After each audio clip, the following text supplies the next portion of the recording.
苏北天，秦家老祖。Halo guys, balik lagi bersama Mimin from Zero. Di video kali ini, Mimin bakalan kembali melanjutkan alur cerita Donghua berjudul Dandao Season atau Alchemy Supreme episode 122 ya. Seperti biasa, sebelum masuk ke rekap ceritanya, buat kalian yang menonton video ini tapi belum subscribe, tolong di subscribe dulu ya guys. Dan jangan lupa nyalain lonceng biar nggak ketinggalan update terbaru dari channel From Zero. Playlist untuk Donghua ini juga udah tersedia bagi kalian yang baru aja bergabung dan belum nonton episode sebelumnya ya. Ya udah deh, nggak usah berlama-lama lagi, langsung saja kita ke rekap ceritanya guys.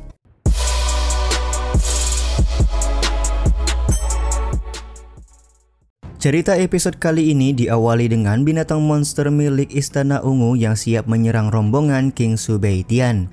Ketika monster ini sudah menyerang, Daokui pun langsung mengayunkan pedangnya.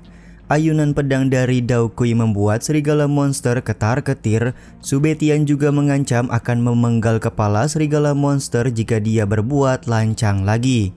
Serigala monster ini pun akhirnya kabur karena takut dengan ancaman yang dikatakan oleh King Subeitian.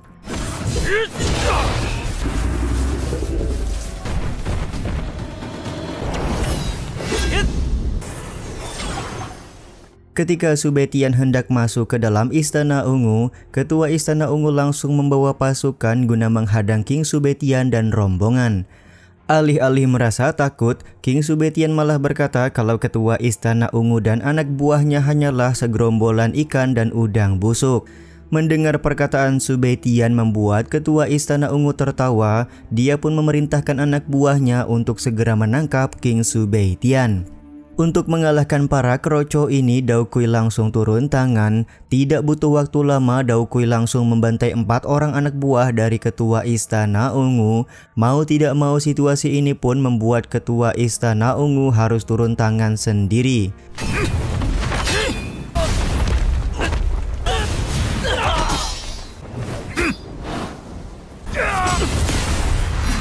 Serangan pertama yang dibuat oleh Ketua Istana Ungu membuat Daokui sadar kalau Ketua Istana Ungu sudah berada di ranah Martial King bintang 2. Daokui sangat senang karena pada akhirnya dia menemukan lawan seimbang di dalam Istana Ungu.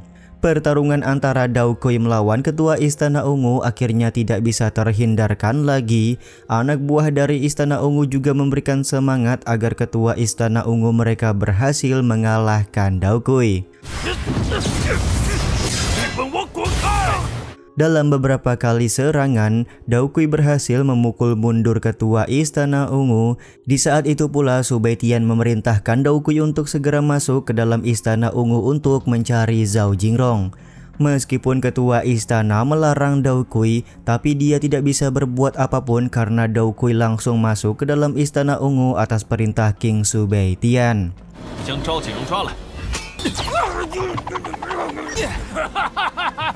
Masuknya Daokui ke dalam Istana Ungu membuat Ketua Istana senang karena menurutnya di dalam istana banyak sekali praktisi kuat, jadi Daokui pasti tidak akan selamat hari ini. Ketua Istana Ungu berencana menyerang Subeitian karena dia merasa percaya diri setelah Daokui tidak lagi di tempat ini.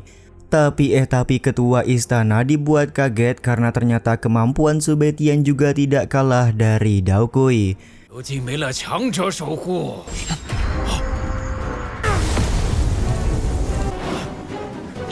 Ketua Istana Ungu cukup hebat, kau baru saja mengotori pakaianku, ucap Subeitian kepada Ketua Istana Ungu. Tentu saja ucapan ini membuat Ketua Istana Ungu naik pitam. Dia pun langsung kembali melakukan serangan demi serangan ke arah King Subeitian. Sementara itu Subeitian sendiri cukup tertarik untuk meladeni pertarungan melawan Ketua Istana Ungu.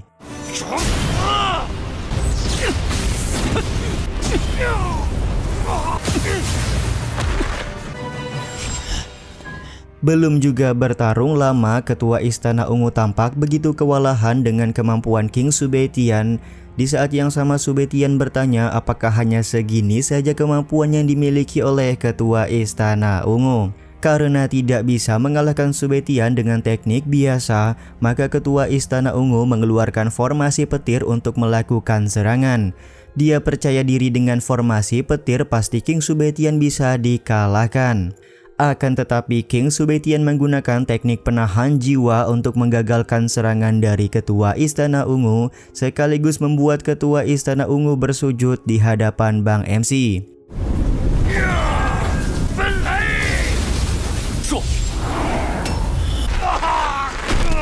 Sube Tian pun hanya tertawa dan meminta Ketua Istana Ungu untuk bangun karena tidak perlu bersujud seperti ini. Ketika Ketua Istana Ungu mencoba lagi melakukan serangan, Sube Tian langsung menggunakan tekanan untuk kembali membuat Ketua Istana Ungu tidak berdaya. Dengan tubuhnya yang sudah sempoyongan, Ketua Istana Ungu berusaha bangkit setelah dia mendapatkan serangan dari King Sube Tian.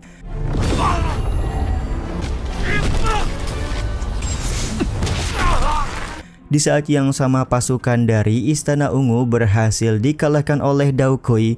Dao Kui juga membawa Zhao Jingrong untuk menghadap kepada Su Qinglian. Dengan wajah yang marah, Sube Tian meminta Zhao Jingrong untuk berlutut meminta maaf kepada kakaknya. Zhao Jingrong pun kemudian meminta maaf kepada Su Qinglian karena dia sudah membuat kesalahan. Dia juga meminta agar Su Qinglian mengerti kalau saat ini dia sedang dijodohkan dengan salah satu gadis dari keluarga Qin. Beberapa saat kemudian Pak Tua dari keluarga Qin dan seorang gadis datang ke hadapan King Sube Tian sembari memberikan makian kepada Su Qinglian. Gadis bernama Jiao Er ini merasa tidak terima karena Su Qinglian sudah menginginkan pernikahan dengan Zhao Jingrong yang merupakan calon suaminya.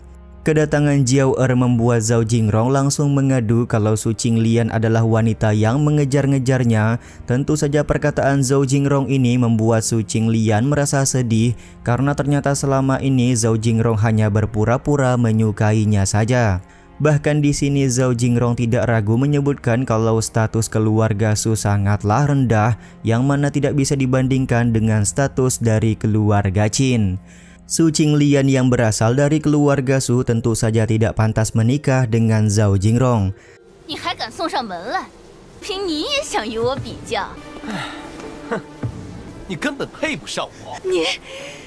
Ucapan Zhao Jingrong tentu saja membuat Su Qinglian semakin kecewa. Dia pun tidak pernah menyangka kalau Zhao Jingrong selama ini sudah membohonginya.